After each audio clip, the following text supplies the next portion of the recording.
মিষ্টি কুমড়া দিয়ে সুন্দর একটা নাস্তা তৈরি করব। আর এই রেসিপিটা সম্পূর্ণ আমার মায়ের হাতের। মিষ্টি কুমড়াটা আমি চুলায় সিদ্ধ দিয়েছি, আর সিদ্ধটা পরিপূর্ণভাবে হলে আমি এটা নামায় নিব। আর সুন্দরভাবে এটা সিদ্ধ হয়ে গেছে। আমি এখন ফ্রাই প্যানটা হিট করে নিয়েছি, আর এই ফ্রাই প্যানে মানে গরম ফ্রাই প্যানে আমি দুধটা দিয়ে দিব। আর এখানে দুধটা আমি আগে থেকে জাল করে রেখেছিলাম, মানে 1.5 কেজি পরিমাণের দুধ।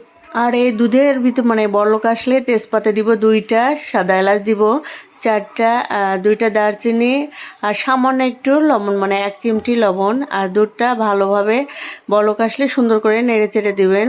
এরপর দুধ নাড়তে নাড়তে সাদা এলাচ মানে সব মশলার একটা সুন্দর একটা ঘ্রাণ বের হয়ে আসবে। আর যখন একটা সুন্দর ঘ্রাণ আসবে তখন অ্যাড করবেন চিনি। আর চিনিটা আমি এখানে 1.5 কাপ পরিমাণে নিয়েছি। আপনারা চাইলে বাড়াতেও পারেন আবার কমাতেও পারেন।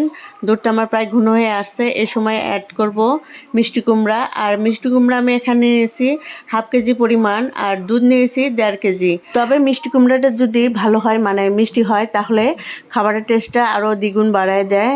আর এই মিষ্টি কুমড়া যদি মিষ্টি হয়, ভর্তা তরকারি যেটা দিয়ে রান্না করেন, ভালো মিষ্টি কুমড়া দিয়ে আসলে একটা ভালো খাবার রান্না তৈরি করা যায়। আর আমি এখানে ডাল ঘুটনি দিয়ে এটা ফিনিশ করে নিচ্ছে। আপনারা চাইলে আগেও দিতে পারেন, আমি পরে দিচ্ছি। এখন চুলা থেকে লাকড়িটা নামাবেন না, বারবার নাড়তে থাকবেন। আর নাড়তে নাড়তে দেখবেন যে ঘন একটা আকার ধারণ করছে, আর চতুর্দিকে একটা মানে বুদবুদ আকার ধারণ করছে। আর নাড়া থামাই দিলে কিন্তু এটা নিচে লেগে যেতে পারে। আর দেখবেন যখন আঠালো আঠালো ভাব হবে তখন এটা নামাই নেবেন। আমার এটা হয়ে গেছে।